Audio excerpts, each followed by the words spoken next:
السلام علیکم ورحمۃ اللہ وبرکاتہ۔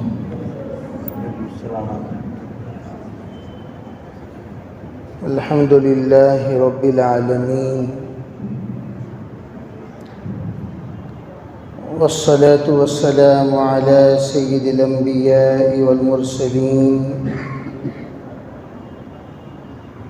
محمد وآلہ واصحابہ اجمعین۔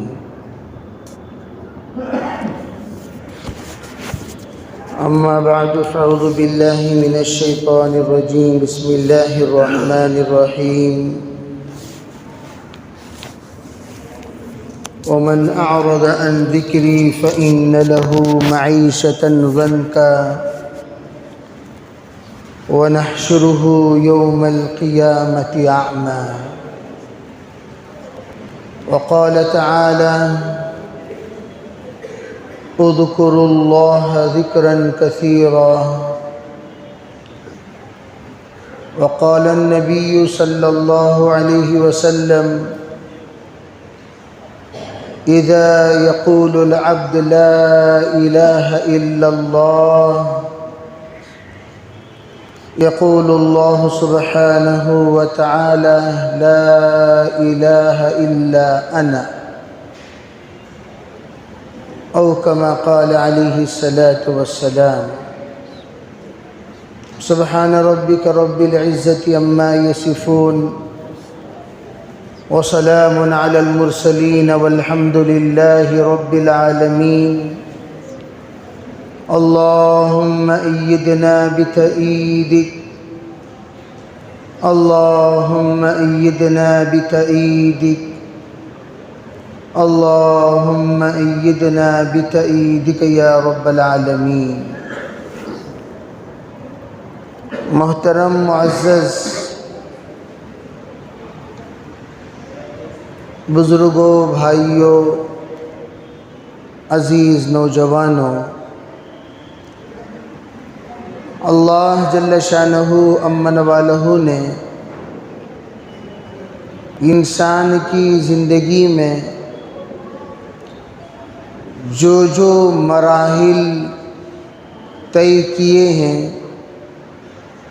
وہ تمام مراحل تربیت ہیں۔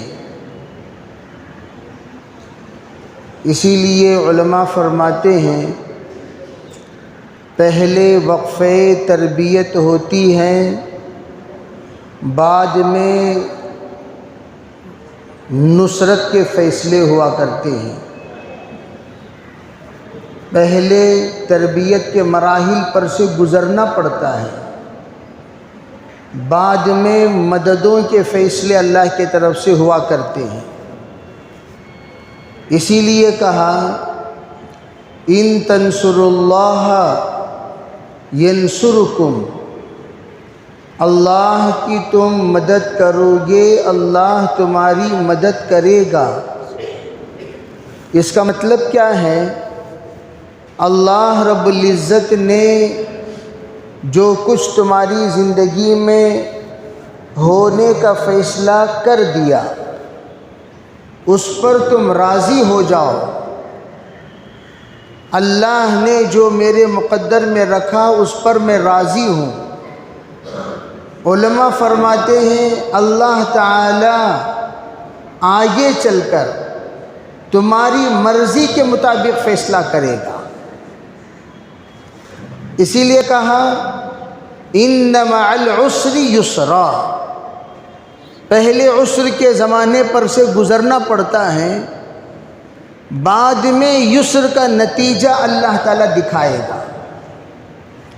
اگر کوئی روز اول ہی سے یوں سوچے کہ مجھے کوئی پریشانی نہ ہو، حالات نہ ہو، مصیبت نہ ہو، تکلیف نہ ہو، میں روز اول ہی سے آرام سے ہر طرح کے خیر و عافیت کے ساتھ جیوں اور میں ہمیشہ ہنستا رہوں، ہمیشہ فرح جس کو کہتے ہیں فرح و شادمانی، اسی کے ساتھ میں اپنی زندگی گزارتا رہوں، کسی طرح کی الم تکلیف مصیبت نہ دیکھوں، یہ اللہ تعالیٰ کی سنت نہیں ہے۔ اللہ کی سنت اللہ دونوں دکھاتے ہیں. آپ دنیا کے کسی بھی انسان کی تاریخ اٹھا کر دیکھ لیں، چاہے وہ انبیاء ہی کیوں نہ ہو، آپ دیکھیں گے ان مع العسر یسرا، تکلیف کے بعد ہی اللہ تعالیٰ نے خوشیوں کے ماحول سے نوازا ہے. تو اس لیے زندگی میں ہم لوگ کبھی یوں نہیں سوچنا چاہیے راحتوں کا تعلق اعمال سے ہے. راحتوں کا تعلق اعمال سے ضرور ہے، لیکن وہ کیسے؟ علماء فرماتے ہیں اللہ رب العزت اس کے دل کو اطمینان والا دل بنا دے گا جب اللہ اسے راحت پہنچانے کا فیصلہ کر دیا. کیا مطلب؟ یعنی وہ کسی بھی تکلیف پر پریشان نہیں ہوگا، وہ کسی بھی مصیبت پر حیران نہیں ہوگا.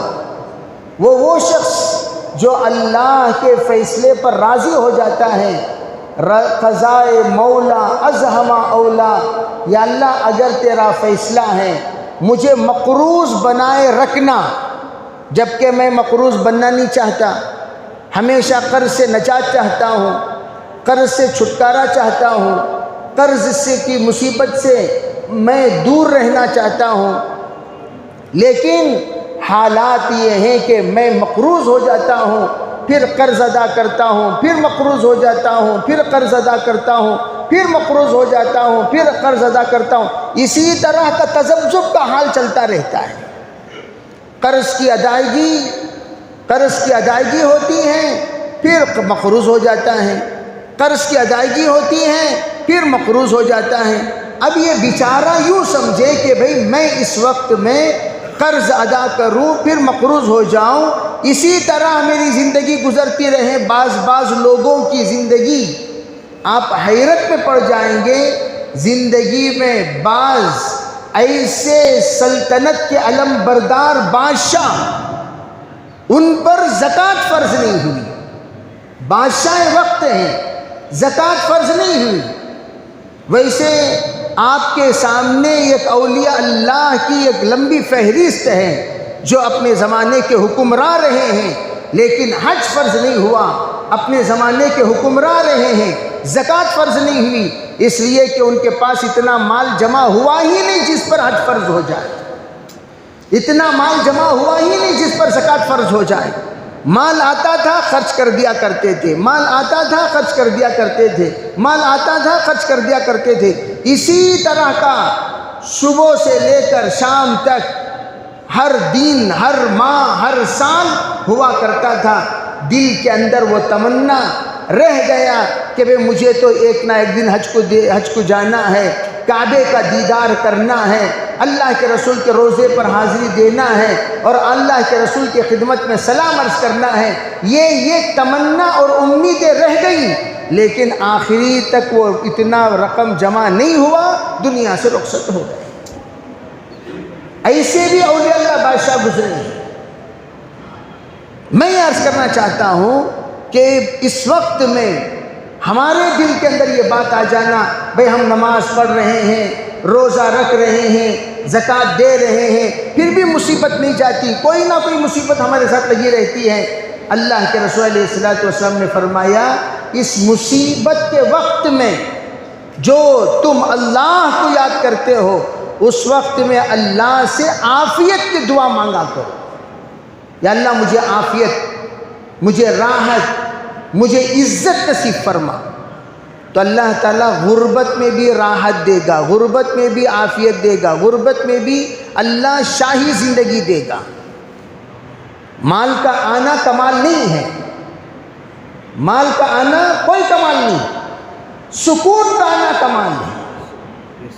میں مالدار تو بہت سارے ہیں، خودکشی کرنے والوں کی فہرست اٹھا کر دیکھ لیں، 99% آپ کو مالدار ملیں گے. کوئی نہ کوئی غریب خودکشی کیا ہو، لیکن زیادہ سے زیادہ خودکشی کرنے والوں کی تعداد آپ کو مالداروں کی ملے گی، اور اس میں بھی بددینوں کی ملے گی، بے دینوں کی ملے گی، اس میں بھی عیاشوں کی ملے گی، فحاشوں کی ملے گی. اب ان سے پوچھئے ارے جی آپ تو اپنے دل کے سکون کے لیے ہر طرح کی عیاشی کرتے تھے، ہر طرح کی عیاشی، اور ان تمام عیاشیوں کے باوجود آپ کو راحت نہیں ملی، ہرگز نہیں ملی۔ انہوں نے ایک پلان ڈالا، مکرو ومکر اللہ واللہ خیر الماکرین، انہوں نے مکاری کی، اللہ کو دھوکہ دیا، اور اللہ نے بھی ایک فیصلہ کیا، اچھا دن بدن تو بہت ہی زیادہ اڑتا جا رہا ہے، اللہ نے بھی ایک فیصلہ کر دیا، تیرے ساتھ یہ ہوگا، تیرے ساتھ یہ ہوگا، تیرے ساتھ یہ ہوگا، چنانچہ وہی ہوا۔ فرماتے ہیں اللہ بہترین اپنے آگے کا نظام بنانے والا ہے، اللہ سے بڑھ کر تدبیر کرنے والا، اللہ سے بڑھ کر تعبیر کرنے والا، اللہ سے بڑھ کر زندگی کا نظام بنانے والا، اللہ سے بڑھ کر فیصلہ کرنے والا کائنات میں کوئی نہیں۔ ہم نے کچھ سوچا، اللہ نے کچھ فیصلہ کر دیا۔ یا عبدی انت ترید وانا ارید لا یکون الا ما ارید وان اسلمتنی فیما ارید کفیتک فیما ترید۔ بندے تیرے بھی کچھ فیصلے ہیں، میرے بھی کچھ فیصلے ہیں، لیکن تیرے فیصلے پورے نہیں ہوں گے، میرے فیصلے پورے ہو جائیں گے۔ اگر تو میرے فیصلے کے تابع ہو گیا تو میں بھی تیرے فیصلے کے مطابق فیصلہ کرنے والا بن جاؤں گا۔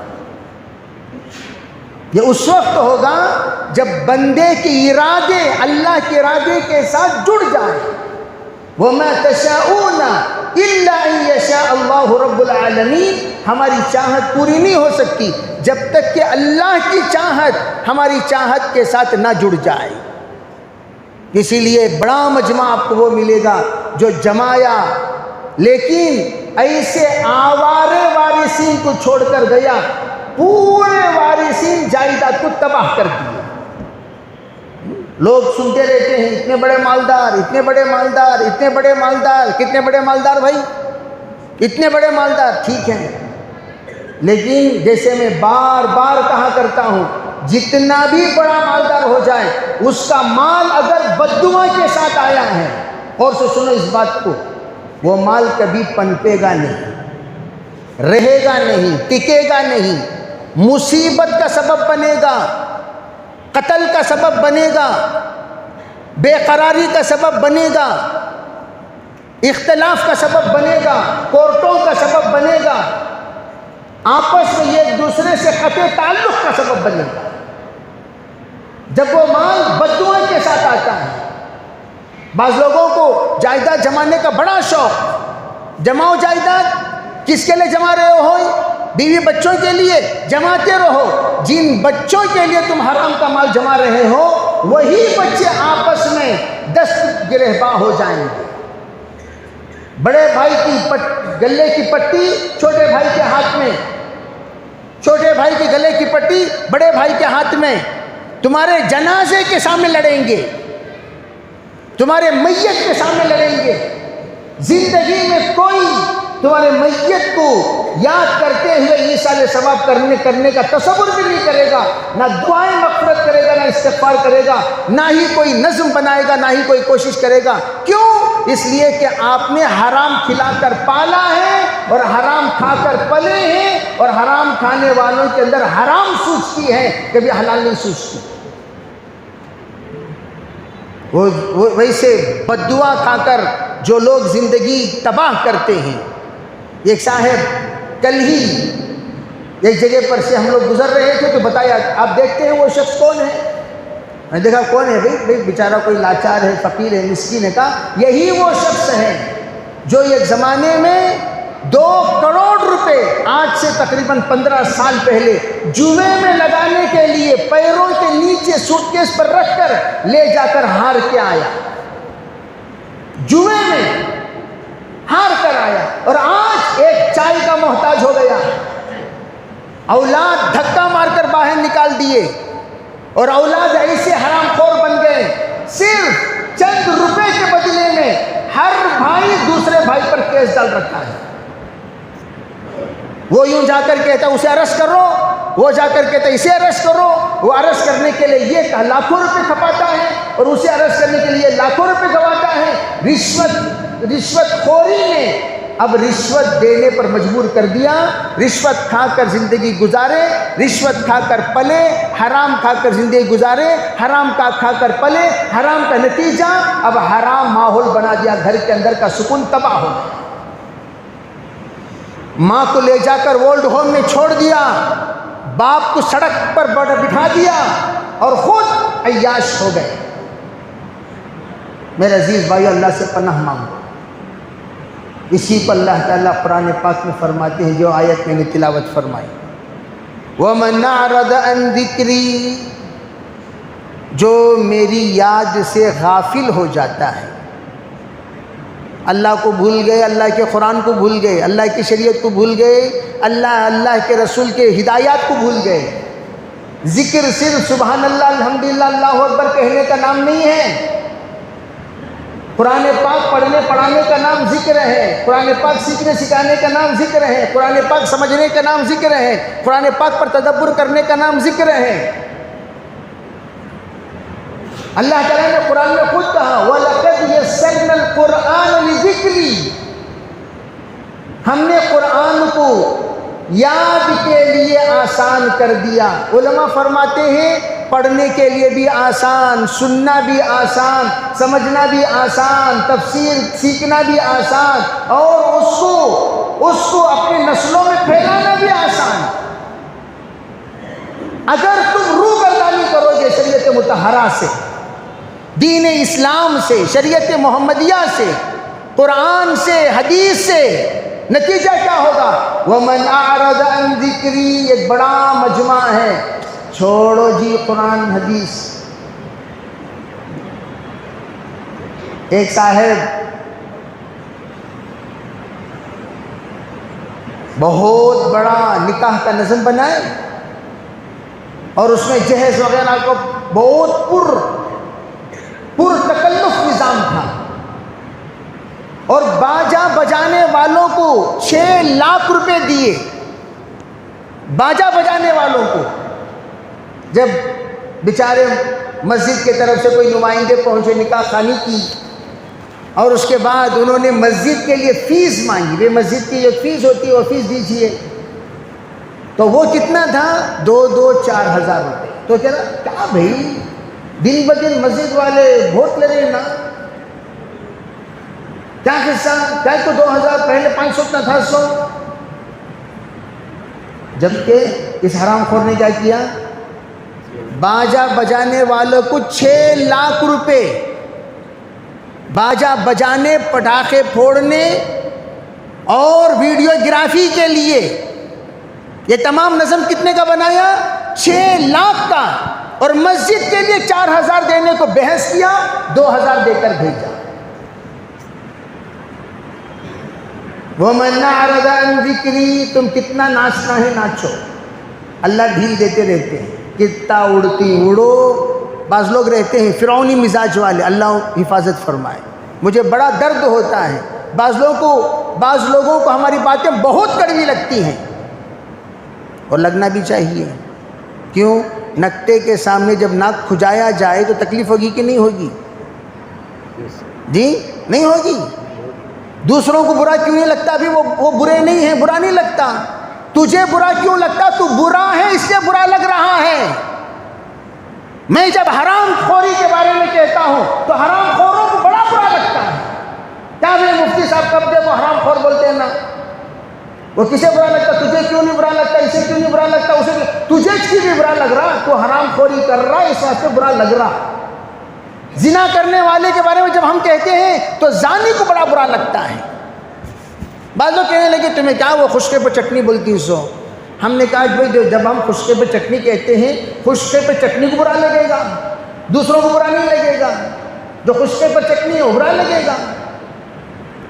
تو جب ہم کوئی بات کہتے ہیں تو جس پر یہ اٹیک ہو رہا ہے, جس پر یہ ضرب لگ رہا ہے, جس پر یہ چوٹ لگے, اسے تو برا لگنا ہی چاہیے. پھر ہمارا بیان کا کیا فائدہ؟ جب آپریشن کرے تو پیشنٹ کی ٹریٹمنٹ ہونی چاہیے نہیں ہونی چاہیے؟ انجیکشن لگے تو درد ہونا چاہیے نہیں ہونا چاہیے؟ انجیکشن مٹھاس لگے تو پھر انجیکشن کا کیا فائدہ؟ نشتر جب لگائے تو درد ہونا چاہیے نہیں ہونا چاہیے؟ جب نہیں ہوا تو پھر نشے لگانے کا کیا فائدہ؟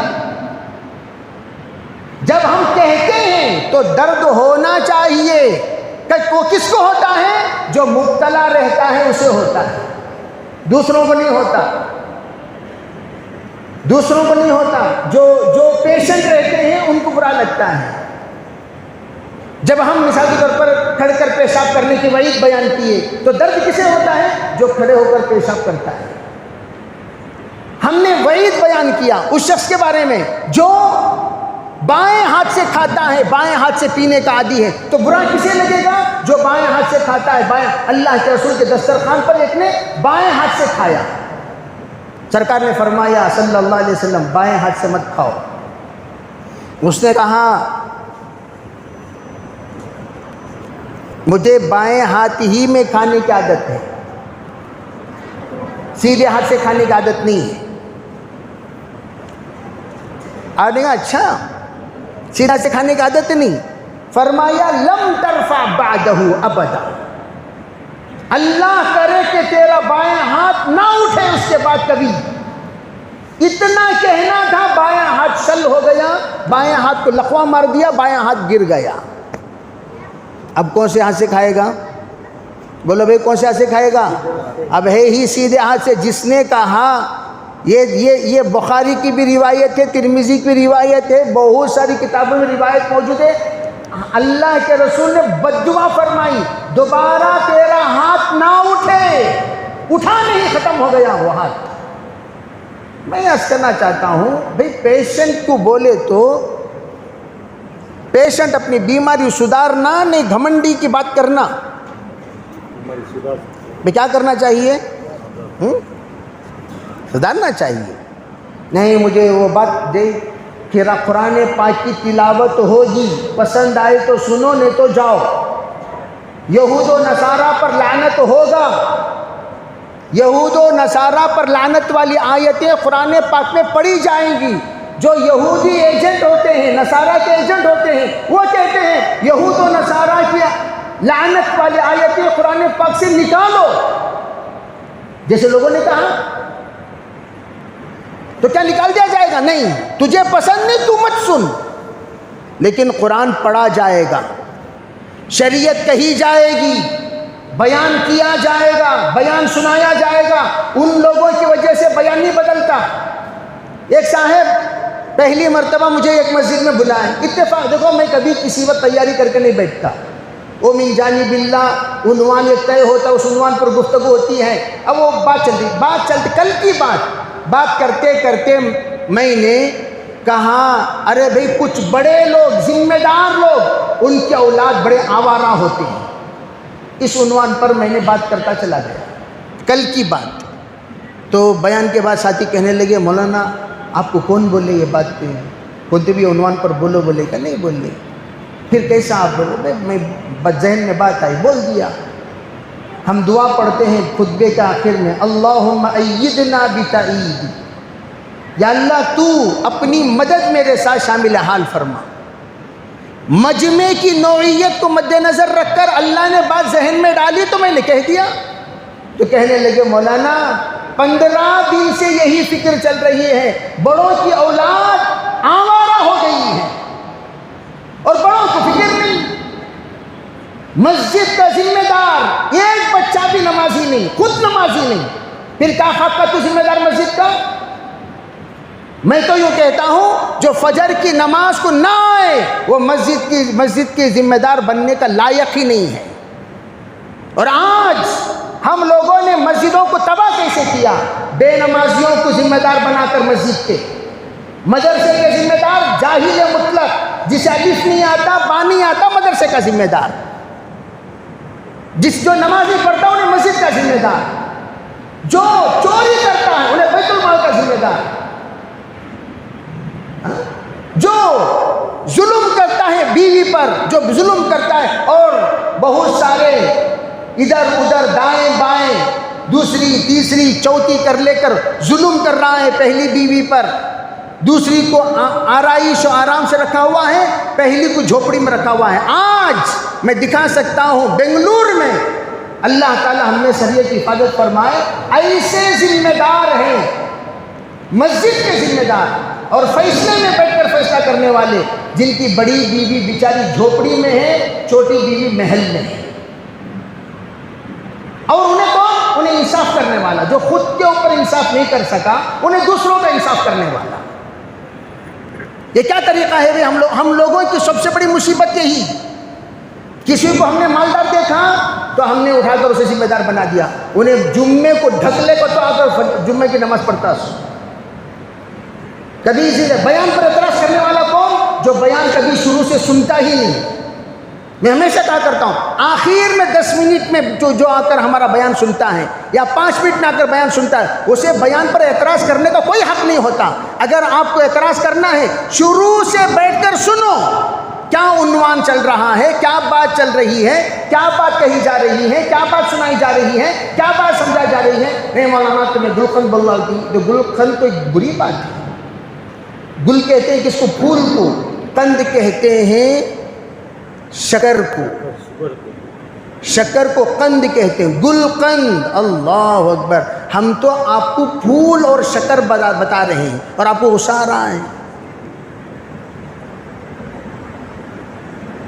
گلاب جامن کسے کہتے ہیں؟ یہ عید کے دن جس کے بغیر کسی کا گھر میں خوشی نہیں ہوتی، اسے گلاب جامن کہتے ہیں، اور آپ کو غصہ آ رہا ہے۔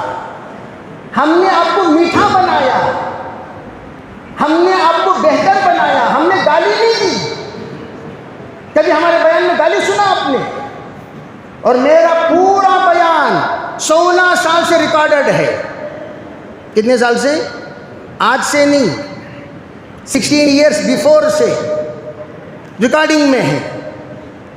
اور ہم کوئی بھی اعتراض کرے، اور ہم بڑے ہوش سے بات کرتے ہیں، الحمدللہ، بے ہوش کبھی نہیں ہوتا، اللہ کا فضل ہے۔ ایسا نہیں ہوتا کہ غصے میں آ کر کچھ کہہ دیا پھر اس کے بعد آ کر آپ کہیں نہیں معافی، سوری۔ اگر سوری ہے تو ہم کہتے ہیں سوری۔ ہم نے آپ کو گلقند کہا، کتنا بہترین گلقند صحت کے لیے کتنی مفید جانتے ہیں؟ اگر آپ کے اندر کی گرمی کو دور کرنا، ایک صاحب پرسوں کہنے لگے شوگر کے لیے بہترین علاج کیا ہے؟ بہت بڑے حکیم صاحب ہیں، آپ کو بھی میں نسخہ دیتا ہوں، سنو۔ یہ جو اوریجنل روس ہے، روس، ارے بھائی لال روس ہے، لال روس، روزانہ جتنے شوگر پیشنٹ ہیں، روس اس کی جو پتیاں آتی ہیں، روزانہ ایک روس مکمل کھا لیا کرو۔ 15 دن کے بعد نہار پیٹ کھانا، 15 دن کے بعد آپ چیک کر لیں، نارمل انشاءاللہ شوگر ہو جائے۔ علاج ہے، بہترین علاج ہے گل۔ عربی گل میں سب سے زیادہ خوبصورت گل کسے کہتے ہیں؟ روس۔ جو روس ہے، روس کو آپ اس کی جو ماشاءاللہ ہمارے بنگلور میں ہر قسم کے روس ملتے ہیں، تو آپ اس اوریجنل روس، اچھا روس لیجئے، روزانہ ایک روس کھا لیجئے نہار پہ، انشاءاللہ 15 دن کے بعد چیک کیجئے، اللہ تعالیٰ شوگر لیول کو نارمل کر دے گا۔ اتنا زبردست علاج ہے اللہ نے اس میں رکھا ہے۔ اور اس کے ساتھ زیتون کا تیل صبح و شام نہار پہ 2 چمچ پی لیجیے، شام کو بھی 2 چمچ پی لیجیے سونے سے پہلے۔ اور رات کا کھانا آپ سونے سے 3 گھنٹے پہلے کھا لیجیے۔ اور آپ کو میں ایک بات یہ کہنا چاہتا ہوں، رات کو جو نیند ہے وہ نیند ہر حال میں 11 بجے سے لے کر 3 بجے تک کی نیند ہر حال میں ہمیں سونا ہے۔ نیت کرو انشاءاللہ۔ کیا بھئی کتنے بجے سے؟ 11 بجے سے، ہر حال میں 11 بجے سائلنٹ میں ڈال دو فون، 10:30 بجے سونے کی تیاری کرو، اور آپ آرام کر لیجئے 4 گھنٹے انشاءاللہ۔ آپ اگر اطمینان سے، تمام سائنسدانوں کا کہنا ہے، اگر کسی کے بدن کے اندر بے قراری ہے، بے چینی ہے، کسی بھی اعتبار سے تکلیف ہے، وہ اس وقت ہوتا ہے جب نیند اس کی صحیح نہ ہو۔ 2 چیزیں، 2 علتیں بیان کرتے ہیں، اور غذا اس کا صحیح نہ ہو۔ ان ٹائم کھانا، ان ٹائم سونا، سونے کے وقت میں سو جانا، کھانے کے وقت میں کھا لینا۔ اگر اس کا نظام بن گیا انشاءاللہ طبیعت بڑی اچھی ہو جائے گی۔ اور ہمارا بنگلور میں سب سے زیادہ یہ 2 نظام خراب ہے۔ اکثر ہمارے صاحب کھانا کھاؤ نا بھائی. نہیں حضرت میں 12 بجے ناشتہ کرے سو. اب آپ لوگوں کو بھی تجربہ ہوگا کتنے بجے ناشتہ کرے ذرا سوچ لیجئے. 11 بجے ناشتہ کرے سو, 12 بجے ناشتہ کرے سو. ناشتہ کا وقت صبح 6 سے 8 بجے کے اندر اندر ہے. دوپہر کھانے کا وقت ظہر سے پہلے 1 بجے کھا لیا کرو. رات کو 8 بجے کھا لیا کرو. ترتیب بنا لو, 8 بجے ناشتہ ہو جانا, 1 بجے کھانا ہو جانا, 8 بجے شام کا کھانا ہو جانا. 8. اور آپ کا پیٹ 8 بجے سے 8 بجے تک کتنے گھنٹے ہو گئے بھی؟ 12 گھنٹے. جس کا پیٹ 12 گھنٹے خالی رہے گا وہ گویا روزے دار ہے. دیکھو ایک دن کا روزہ جو ہم رمضان میں رکھتے ہیں, ایک رات کا روزہ رکھنا بہت ایزی. ایک رات کا روزہ 12 گھنٹے ہم اپنا پیٹ خالی رہیں گے. گویا یوں سمجھو عشاء آپ کی سحری ہے, ناشتہ آپ کی افطاری ہے. اگر اتنا پیٹ خالی کر لیں آپ کی بہت ساری بیماریاں ختم ہو جائیں گی. کرو گے بھائی انشاءاللہ. یہ نسخے جو میں دے رہا ہوں, یہ نسخے سننے کے لیے آپ کو بہت ساری فیس دینا پڑے. فری دے رہا ہوں, فری نسخہ. By 1 get 1 free. بیان بھی سن رہے ہیں, مفت میں نسخے بھی لے رہے ہیں. یہ نسخہ, یہ ترتیب بنا لو, اپنے گھر کا نظام بنا دو. جا کر بولو دیکھو بھائی 8 بجے ناشتہ ہو جانا ہمارے گھر میں. جب بچے اسکول نکلتے ہیں, اسکول کا ناشتہ تو بنتا ہی ہے, اسی وقت ہمارا ناشتہ بن جائے. ہم عادت ڈال لیں 8 بجے کھا لینا انشاءاللہ. 1 بجے کھانا ہو جانا, شام کا 8 بجے ہو جانا. پھر دیکھو آپ آزما کر دیکھو 1 ہفتہ, آئندہ جمعہ آپ بتائیے آپ کی طبیعت کیسی تھی. بہت سارے بی پی پیشنٹ ہو, شوگر پیشنٹ ہو, تھائرائڈ پیشنٹ ہو, آپ کڈنی پیشنٹ ہو, جو بھی پیشنٹ ہو, ان تمام پیشنٹوں کے لیے صحت بھی بن جائے گی اور تمام صحت مندوں کی اور بھی صحت بنے گی انشاءاللہ. تو الخیر, میں یہ عرض کر رہا تھا, پتہ نہیں کہاں سے کہاں چلا گیا. میں یہ بتا رہا تھا کہ اللہ نے قرآن میں یہ بات بتائی, اگر کوئی اللہ کو بھول جاتا ہے, یعنی اللہ کا کلام بھول گیا, دین کو بھول گیا, شریعت کو بھول گیا, شریعت کے تابع داری کو بھول گیا, اللہ کی نصیحت کو بھول گیا, قرآن پاک آیت کو بھول گیا. حالانکہ حضرت علی میاں صاحب رحمۃ اللہ علیہ ہمیشہ فرمایا کرتے تھے, جس وقت تم قرآن پڑھتے ہو, ہر قرآن کی آیت تمہارے دامن پکڑ کر کہتی ہے, ارے اللہ کے بندے ذرا رک, مجھے سمجھ آگے بڑھ, مجھے سمجھ آگے بڑھ, مجھے سمجھ آگے بڑھ. لیکن ہم ایسے ہی آگے بڑھتے چلے جاتے ہیں, اس کی طرف توجہ نہیں دیتے. اگر تھوڑی دیر کے لیے رک کر توجہ دیں گے تو ایسا پیغام قرآن ہمیں سناتا ہے جس میں ہماری زندگی کے مسائل حل ہو جاتے ہیں. ایک ہمارے بزرگ ہیں, وہ کہنے لگے کہ مولانا جب بھی میں بہت پریشان ہوتا ہوں, دیکھو یہ سب چیزوں کو پریکٹیکلی لاؤ. وہ کہتا ہے کہ میں قرآن پاک اٹھا کر بیٹھتا ہوں, بیٹھ کر آنکھ بند کرتا ہوں, اللہ سے یہ التجا کرتا ہوں, یا اللہ تو میری رہبری فرما, اہدنا الصراط المستقیم. 21 مرتبہ پڑھتا ہوں, پھر بسم اللہ بول کر قرآن کھولتا ہوں. جہاں کھولتا ہوں وہاں پر میرے مسائل کا حل نکل جاتا ہے. حالانکہ میں عالم نہیں ہوں, میں اس کے بعد ایک کاپی میں لکھ لیتا ہوں فلاں مسئلے کا حل فلاں صفحے پر, اور کسی عالم سے جا کر پوچھتا ہوں حضرت یہ مسئلہ میرا تھا اور میں پریشان ہو کر یہ ایسا عمل کیا, یہ کھولا, یہ اوراق نکلے, یہ پیج نکلا, اس پیج میں میرے مسائل کا حل کیا ہے, ذرا دیکھو سناؤ حضرت. انہوں دیکھو بھی تمہارے مسئلے کا حل یہاں ہے. نہیں, قرآن کہتا ہے فاسألوا اہل الذکر ان کنتم لا تعلمون. ذکر والوں سے پوچھ لیا کرو اگر تم جانتے نہیں ہو. ذکر والے کون ہیں؟ جو فکر والے ہیں. ذکر والے کون ہیں؟ جو قرآن پاک کو جاننے والے ہیں, حدیث پاک کو جاننے والے ہیں, شریعت مطہرہ کو جاننے والے ہیں, آخرت سے ڈرنے والے ہیں, قبر و حشر سے خوف کھانے والے ہیں, اور جن کو اللہ مجھے دیکھ رہا ہے کا ڈر ہو, اس کے پاس جا کر مسئلہ پوچھا کرو. جسے اللہ کا ڈر نہیں, وہ جیسا منہ میں آئے گا مسئلہ بتاتا رہے گا. ایک صاحب گزشتہ جمعہ مجھے فون کیے, حضرت ایک بڑا گڑبڑ ہو گیا, پوچھے کیا بات ہے بھائی؟ عصر میں نکاح ہے، فجر میں پتہ چلا کہ جو لڑکی کی ماں ہے اس نے لڑکے کو دودھ پلایا ہے، جو لڑکی کی ماں ہے اس نے شاہ سے کہا ارے ہمارا بچہ بھائی میں بھی دودھ پلاتا ہوں اسے، وہ ذرا محبت سے انسیت سے بول ڈالے، ان کو نہیں معلوم دودھ پلانے کا حکم کیا ہوتا ہے۔ اس لیے کہ گھر میں جب بچے ہوتے ہیں روتے ہیں تو اگر کوئی ماں اپنے گود میں بچہ لی ہوئی رہتی ہے تو اس بچے کو رونا دے کر یہ بھی دودھ پلا دیتی ہے، ایسا معمول چلتے رہتا ہے، بہت ساروں کو اس مسائل کا پتہ نہیں۔ اللہ کے رسول علیہ الصلوۃ والسلام نے فرمایا کہ یحرم من الرضاع ما یحرم من النسب، نسب سے جو رشتے حرام ہیں وہ تمام رشتے دودھ پلانے سے بھی حرام ہو جاتے ہیں۔ کیا مطلب؟ نسبی رشتہ، خاص بھائی سے نکاح کرنا حرام، خاص بہن سے نکاح کرنا حرام، خالہ سے نکاح کرنا حرام، ماں سے نکاح کرنا حرام، نانی سے نکاح کرنا حرام، دادا سے دادی سے نکاح کرنا حرام، اسی طرح چچا تایا نکاح کرنا حرام، یہ یحرم من الرضاع جس کو محرمات ابدیہ کہتے ہیں۔ اگر دودھ پلا دیے تو وہ تمام رشتے حرام ہو جاتے ہیں، دودھ شریک بھائی حرام ہو جاتا ہے، دودھ شریک بہن حرام ہو جاتی ہے، دودھ شریک والدین محترم ہو جاتے ہیں، دودھ شریک خالہ اور چچا محترم ہو جاتے ہیں، وہ تمام رشتے بھی محترم ہو جاتے ہیں۔ جو محترم رشتے کس کے ہیں؟ نسب سے ہیں، وہ تمام رضاعت سے بھی ہیں، دودھ پلانے سے بھی ہیں۔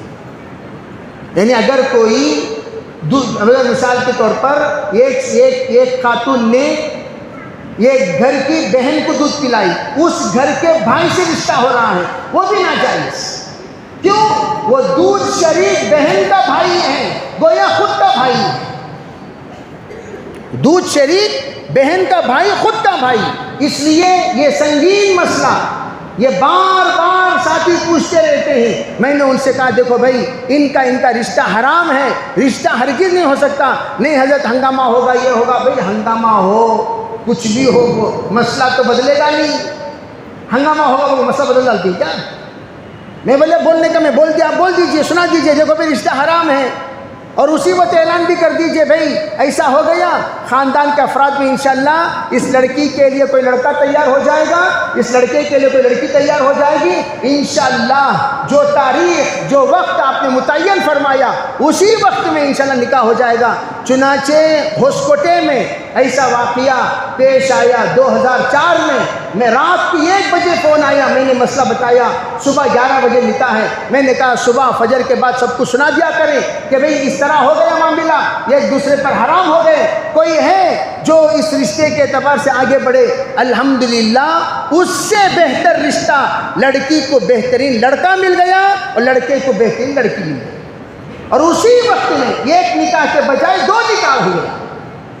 جو باراتی آئے ہوئے تھے وہ لوگ بڑے اطمینان کے ساتھ، بے حرام کو تو ہم لوگ رکنا پڑے گا، رک گئے۔ میرے عزیز بھائیوں، اس طرح میں کہنا چاہتا ہوں اگر نہیں معلوم فاسألوا اہل الذکر، جو جانتے ہیں ان سے معلوم کر لینا چاہیے۔ سب سے بڑا ذکر اللہ تعالیٰ نے فرمایا شریعت کے مطابق زندگی گزارنا، اس سے آگے کیا فرمایا؟ اگر تم نہیں گزارو گے تو کیا ہوگا؟ فَإِنَّ لَهُ معیشتاً زنکا، اس کی زندگی بہت تنگ ہو جائے گی، بہت تنگ ہو جائے گی۔ وہ تنگ کیسے ہوگی وہ انشاءاللہ بتایا جائے گا حضرات کو۔ شریعت مطہرہ پر چلنے پر اللہ کیسے فرصت دیتے ہیں، کس طریقے سے راحت دیتے ہیں، کیسے سکون دیتے ہیں، کیسے چین دیتے ہیں۔ نہ چلنے پر کس طرح زندگی تنگ ہو جاتی ہے، زندگی کے اندر جہنمی بن کر آدمی گزارتا ہے، اور اگر تابعدار ہو جائے دین کا، اللہ گھر کو جنت کا گہوارہ بنا دے گا۔ وہ کیسے ہوگا وہ انشاءاللہ اس کے بارے میں آگے مذاکرہ کیا جائے گا، بتایا جائے گا۔ اللہ تعالی ہم نے سبھی کو عمل کی توفیق عطا فرمائے۔ وآخر دعوانا الحمدللہ رب العالمین۔